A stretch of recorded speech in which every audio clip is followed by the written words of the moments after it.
Hey Woohoo! everyone, and welcome to the Magical Miracle Network. My name is Ruth Perkinson, and I'm really excited all of you guys are here with me today. I have an amazing spirit in front of me. His name is Nathaniel Mason. We have a long history together, and he is a clinical psychologist, teacher, a Course in Miracles student. And we have been talking about a miracle that happened with him recently, and so we wanted to come on and share the story with all of you. So, Nathaniel, welcome to the channel. Yes, thank you so much for having me again. This is such a great network. I love being able to contribute to it. It's an honor. Absolutely. Well, you are such you. I feel like we just having that conversation right before we hit the record button. I just really feel like we're in this place where I've noticed it recently. Like the younger generation is really teaching the older generation. So I'm a little bit older, and Nathaniel's a little bit younger, and so he's really. I'm going to sort of let go and let you be the teacher today about this miraculous thing that happened. So I'm just going to hand it over to you. Yes, happy to do so because you've done a lot for us. So let me take the wheel just for a second. Yes. I had something happen recently that I'll be honest is a pretty big forgiveness lesson for me. It's one of the core fears of death. And it involves someone who's very near and dear to my heart, which is my grandmother, who's 87 years old, strong Spitfire personality, has always loved me unconditionally for who I am, and all her grandkids, really. And within the past few years, she had started to show some signs of aging and slowing down. And I think in 2023, about a year ago, she or her doctor said, it looks like she's got some dementia. And we were like, okay. And then, literally like clockwork, on her 87th birthday this August, I called her. And ironically, I had the longest conversation I've ever had on the phone with her. She was super clear, super happy to be talking. And we talked about a lot of stuff. It was really cool. And that day, she fell. And my parents found her. They went over to go visit her. She lives a few miles from where my parents are. And over the series of the next few months, she just kept getting sicker and sicker. And her balance was bad. She was losing all this weight. The dementia was getting worse and worse. And at some point, she kept falling to the point where they said, like, we got to take you to the hospital. Like, something's off. Like, this isn't just like, oh, you're, one or two times a year. And in November, she spent Thanksgiving in the hospital. They were going to send her to rehab. Rehab didn't work out.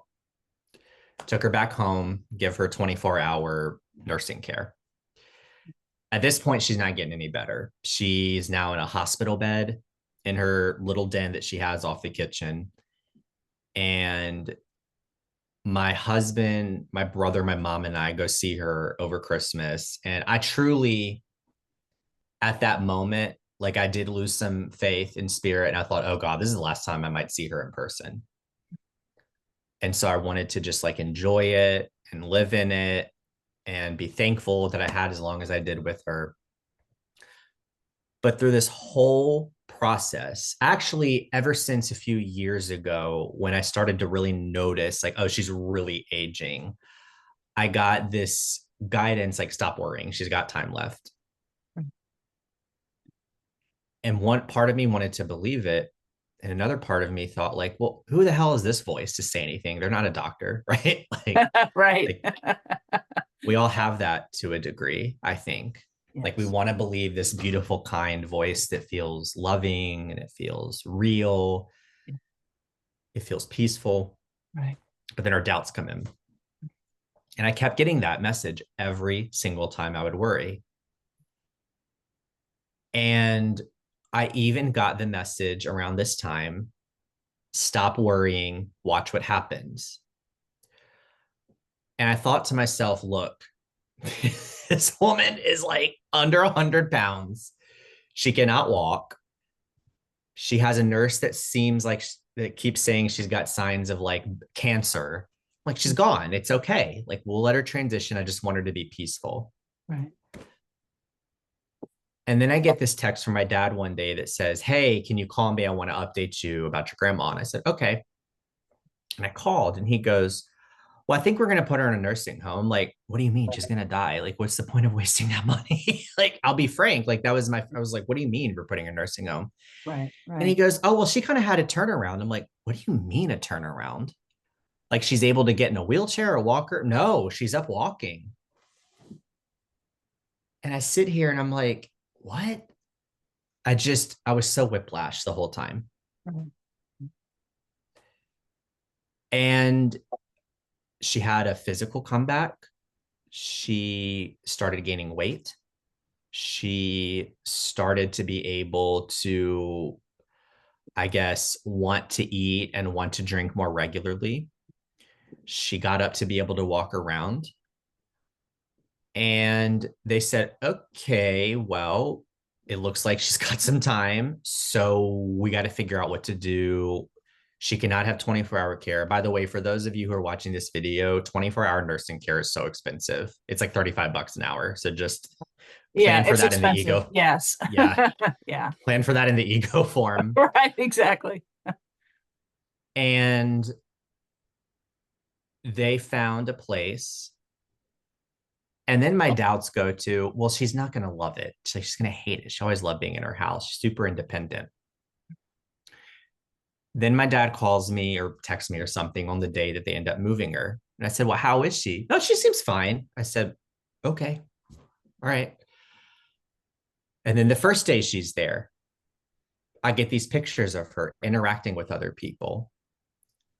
And I kid you not, even though she's aged and even though she's physically, I can tell her body is slowing down, it really looked like in those moments that she was back to her old self to a degree. Wow. That's amazing. It was earth shattering because I look at these pictures and I think, did we hop a timeline? Like what happened? Right.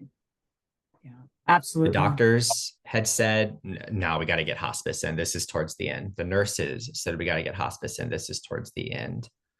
My relatives who work in the industry were like, she could always turn around, but this looks like it's towards the end. I don't blame them. Right. They were going with what was right in front of them. Yeah. Everything was really pointing to back in December that she was going to, and we were having that conversation too. Remember, Yes. she was going to transition. You were kind of preparing yourself. And then I wrote the note, stop worrying and watch what happens. And that's what you did. Yes. Mhm.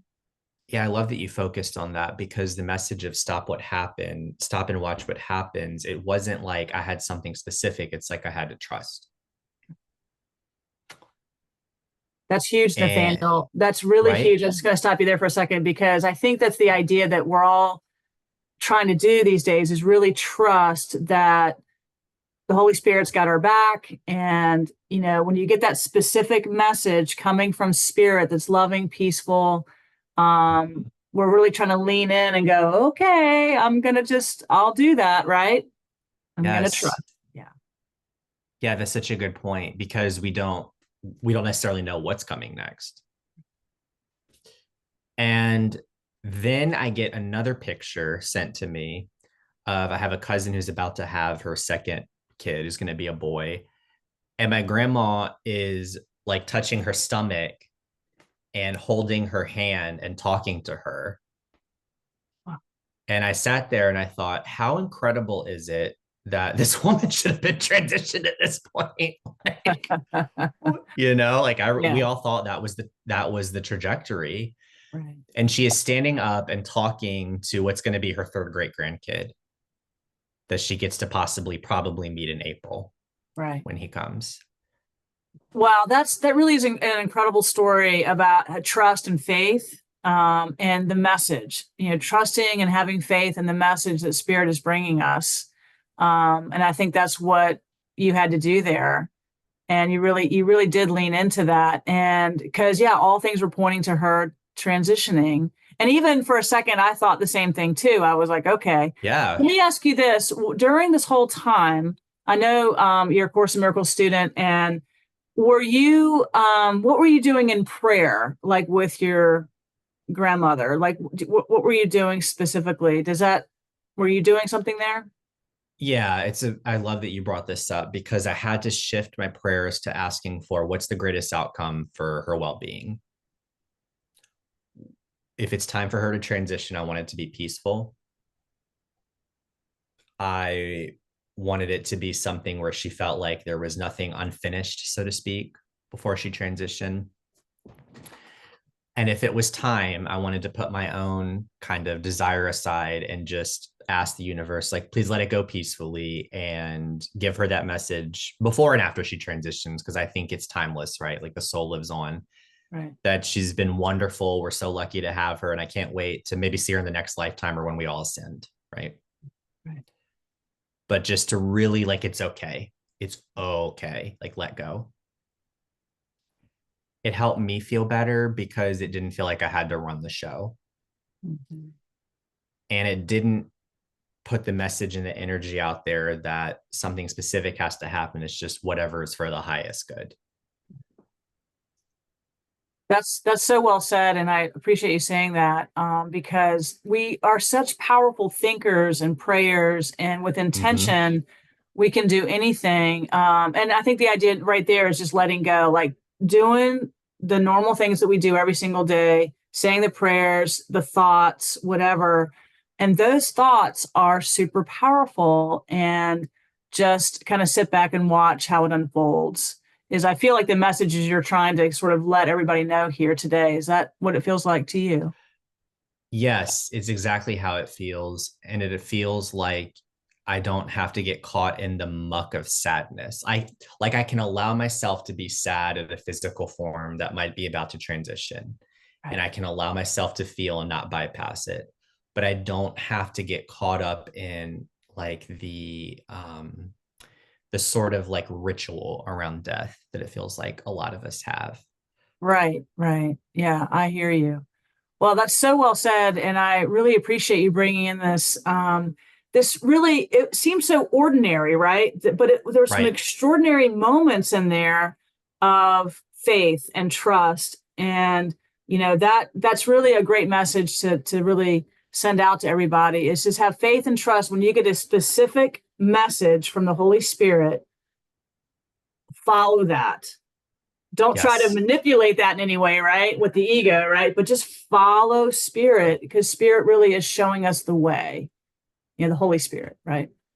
The spirit's showing us the way. And I think I always like to tell people, because I'm still working on this myself, how do you differentiate the spirit's voice with ego's voice?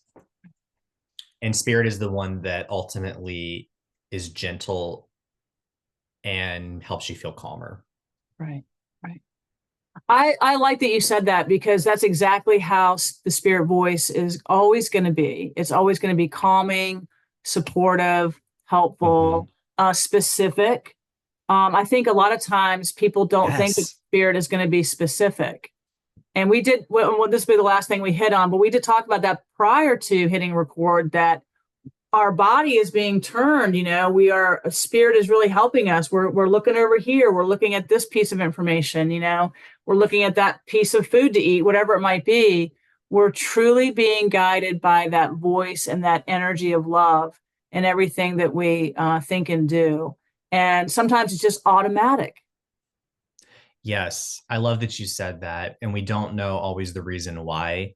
Like the piece of food we reach for could be the nourishment we need to get through something this afternoon that spreads love to somebody else. It could be that we're turning to the window because we're looking outside at a beautiful view to reset ourselves before we burn ourselves out. Yeah. you know, but whatever the reason is, or like listening to a message that someone still has more time left, and just to trust and keep doing what you're doing every day to be loving and gentle to that person, but you can trust that it, may not be their time yet. Yeah. Well, I think a lot of people need to hear this message is that sometimes we think the ball is going to roll one way and it's not. And we really do think, and we see that, but then Yes. your whole life can change on a dime. And I think that's what happened with your grandmother, your beautiful grandmother, that things just sort of shifted on a dime for her. And she has so much more to do on this side of the house, right? Yes. And that's a beautiful way to end, because there's one last thing I wanted to mention about that, and I'll try to tie it all together. I asked my dad, well, how do you explain that? Like the quick turnaround. or the sudden jump back from what it seemed like she was like over the cliff almost. And he's like 2 months of loving care, 2 months of actually doing stuff that's like good for her and having compassion. And I thought, you're right. That Yeah, makes so much sense. it does make so much sense. And so thank you for coming on to the network today and sharing this beautiful story of how, with the power of our heart and our mind and our trust and spirit, that things can really turn around and get better because we're making progress. We're not regressing, we're making progress, right? Yes.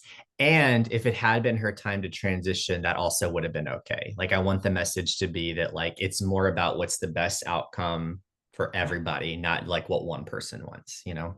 Oh, that's so well said. Yeah, because either way, we're okay. Either way, everything is going to be okay. And that's a beautiful message to end on. Well, thank you so much for coming on Yes. today and expressing all of this. You're such a wise man, and I love it that you are teaching and you have your counseling, and you're just an amazing psychologist and friend. So we'll have you on again next month. Any one last thing you want to say before we hit the stop button today? I am just thankful that there's people that are on this channel that are doing the work and releasing some of the intensity of living in our day-to-day world and want to be happier and healthier. This is the way home. This is the way home. Absolutely. I love you. God bless you. And we'll see you next month. Yes.